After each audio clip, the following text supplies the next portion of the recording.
तर तुमच्यासाठी आता एक महत्त्वाची खुशखबर आहे। भारतात विमान प्रवास आता फक्त मोठ्या शहरांपुरता मर्यादित राहणार नाहीये, कारण केंद्र सरकारने एक मोठा निर्णय घेतला आहे।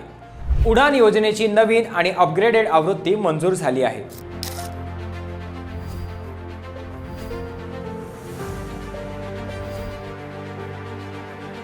नमस्कार, मी प्रथमेश। उडान म्हणजे उडे देश का आम नागरिक। छोटी शहरं आणि दुर्गम भागांना हवाई सेवेने जोडणे हा या योजनेचा मुख्य उद्देश आहे आणि आता सरकार ही योजना अधिक व्यापक बनवणार आहे। सरकारने या योजनेसाठी 28,840 कोटी रुपयांचा निधी मंजूर केला आहे, जो पुढील 10 वर्षे म्हणजेच 2026 ते 2036 पर्यंत लागू राहील। या नवीन उडान योजनेअंतर्गत 100 नवीन विमानतळ विकसित केले जातील, 200 हेलिपॅड्स बांधले जातील, दुर्गम आणि डोंगराळ भागात कनेक्टिव्हिटी वाढेल, छोट्या मार्गांवर विमानसेवा सुरू ठेवण्यासाठी एअरलाइन्सना आर्थिक मदत दिली जाईल।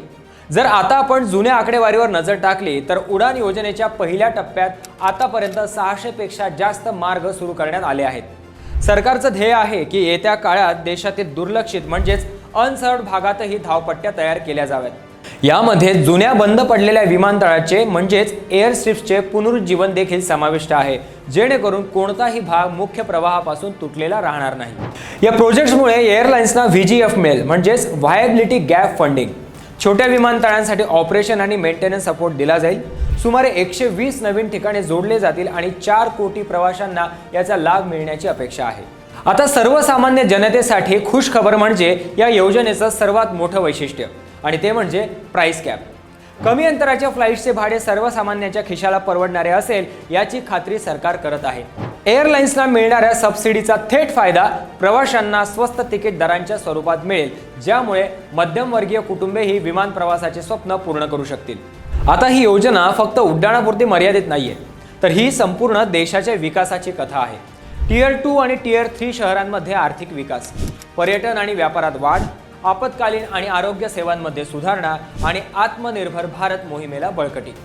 आता विचार करा, जिथे पूर्वी ट्रेन किंवा बसने पोहोचायला 10 ते 12 तास लागायचे, तिथे आता फक्त 1 ते 2 तासात विमानाने पोहोचता येईल।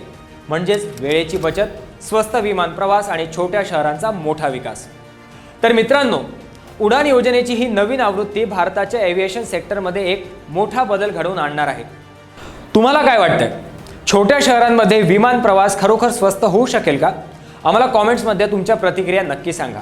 व्हिडिओ आवडला असेल तर लाईक करा, शेअर करा आणि अशाच माहितीपूर्ण व्हिडिओसाठी आमच्या चॅनलला नक्की सबस्क्राईब करा। धन्यवाद।